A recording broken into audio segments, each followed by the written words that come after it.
Welcome back to Echoes of Family. Today's story takes us to a will reading where one sentence changed everything. Hi, my name is Anna Hart and I am 34. The morning of the will reading, my phone buzzed. It was a message from my aunt. Don't get your hopes up about the will. At the attorney's office, leather chairs lined the walls.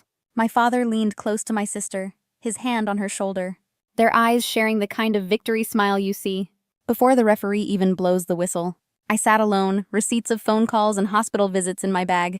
What I didn't know was they had already rewritten my place in the family. When people ask about family, I think about my grandfather. He was the only one who believed in me when no one else did. When my startup collapsed, he said, "Failure is tuition. You paid the fee, now use the lesson."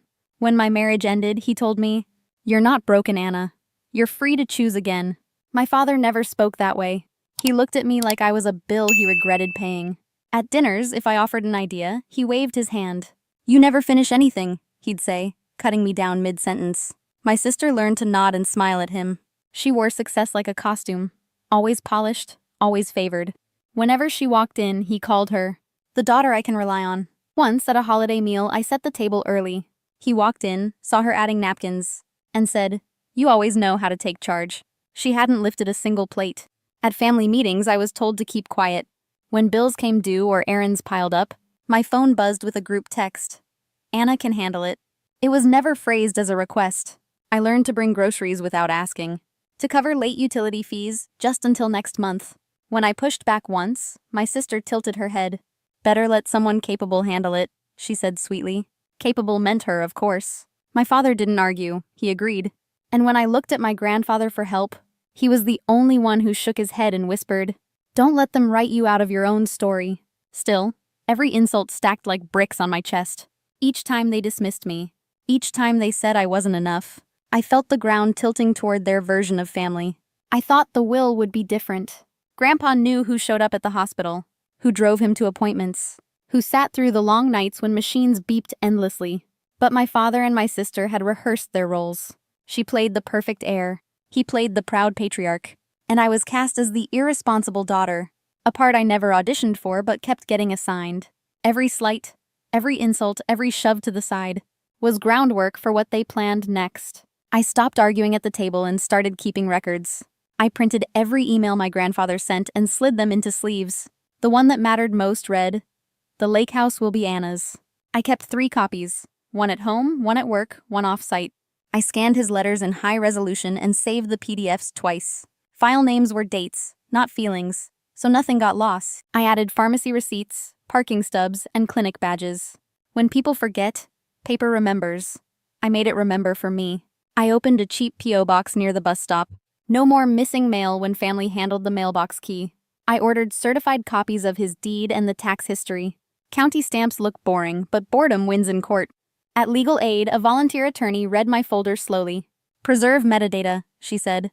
"Don't forward, download originals." She circled 3 items on a sticky note: the deed, the emails, and the letter in his handwriting. "Get a notary for your affidavit," she added. "Write what you saw, where, and when. Dates first." I wrote late into the night, without adjectives, only minutes and places. How many visits? Which nurse? What the machines sounded like. I called 2 neighbors who brought casseroles to the porch.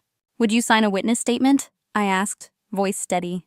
They did, and wrote the days they saw my car at dawn. They attached phone photos that showed the porch light on. I asked the clinic for a letter about his fine motor control. After March, his grip was inconsistent, the doctor wrote. He described tremors, medication, and fatigue in careful lines. I filed it behind the emails and labeled the tab medical. I reviewed his signature on old birthday cards. Loops, spacing where the ink grew lighter on the tail. I practiced noticing, not accusing, even in my head. Truth doesn't need volume. It needs a clear path. I stopped replying to my sister's polished updates. Screenshots went to the folder, not the family thread. I muted the group chat and turned on calendar alerts instead. Preparation felt like oxygen after months of holding my breath. When grief rose, I let it sit beside the printer. Missing him was honest, being erased was not. I packed everything into a black accordion file with a handle. It was ugly, heavy, and exactly what I needed to carry. On the cover, I wrote 1 word in block letters: timeline. Inside, dates climbed like rungs I could stand on. They thought I'd show up empty and ask for mercy. They thought I was too beaten to fight. But I was already collecting bricks. The conference room smelled like lemon cleaner and old paper. Relatives filled the chairs in careful rows. Mr. Lowell, the attorney, clicked on a small recorder. "For the record," he said, "we will read the will and codicil." Codicil. My father shifted, pleased with the word. My sister sat tall, hands folded like a catalog photo. Mr. Lowell started with the original will. Specific bequests. Charities. A scholarship in my grandfather's name. Then came the line I knew by heart. "The lake house shall pass to my granddaughter, Anna Hart." I exhaled. My aunt squeezed my shoulder once and let go. Mr. Lowell cleared his throat and lifted a second packet. "Now the codicil," he said, voice even. "Executed April 12th of this year." My father glanced at my sister and smiled. My sister didn't return it. She held the smile forward. Mr. Lowell read the new lines slowly. "Revoking item 7 regarding the lake house. Residue of the estate to David Hart and Emily Hart, as joint tenants." Silence hopped around the room like static. Then came the soft congratulations, the practiced nods. I didn't clap. I looked at the date again. April 12th. On April 12th, my grandfather's hands shook like sparrows. On April 12th, the nurse recorded sedated for imaging. On April 12th, I was in his room at 6:40 p.m., holding a cup so he wouldn't spill water on his gown. Mr. Lowell continued. "Witness signatures are on page 3, he said. He slid copies across the table like placemats at a diner. 2 names sat there, neat and unfamiliar. No addresses, no phone numbers, only ink and white space. My father leaned back and whispered, "Best for the family, finally." My sister said nothing at all. Her eyes flicked to the date and back to me. I wrote in my notebook without shaking. April 12th. 1400? 1700? Check chart notes. I circled the line and pressed the pen until it dotted. My aunt coughed like she had swallowed a crumb. "Anna," she whispered, "you okay?" "I'm fine," I said, and I was. Fine like a level. Fine like a straight edge. Mr. Lowell folded his hands. "Any questions before we conclude?" he asked. My father answered for the room. "No need," he said. "We're satisfied." I raised my hand anyway. "Just one," I said. "Can you confirm the time of execution?" Mr. Lowell checked the last page and frowned. "It lists only the date," he said. "No hour given." I nodded. A missing hour is still a place on a map. You can stand there and measure distance in every direction. I slid the codicil copy into my folder next to the emails. Deed, medical letter, timeline. Everything had a tab. Everything had a date that could argue back. Applause began again, small and sticky. I let it pass over me like elevator music. People were celebrating a performance. I was reading a script that contradicted itself. I closed my notebook and looked at the ceiling lights. They hummed like machines in a hospital room. I remembered the way his pen trailed off in March on a birthday card. I remembered holding the cup on April 12th. But one wrong date was enough to break their perfect script. I asked for a meeting the next morning. No toasts, no speeches, paper only. Mr. Lowell sat at the head of the table. My father and sister took seats beside him. My aunt sat behind me like a quiet anchor. "I'll be brief," I said. "Dates, signatures, capacity." I placed the original will, the codicil, and my timeline. On April 12th, Grandpa was sedated, I said. Chart note 1410, R.N. Patel. Fine motor impairment after March. Letter from Dr. Sloan attached. I slid the pages across.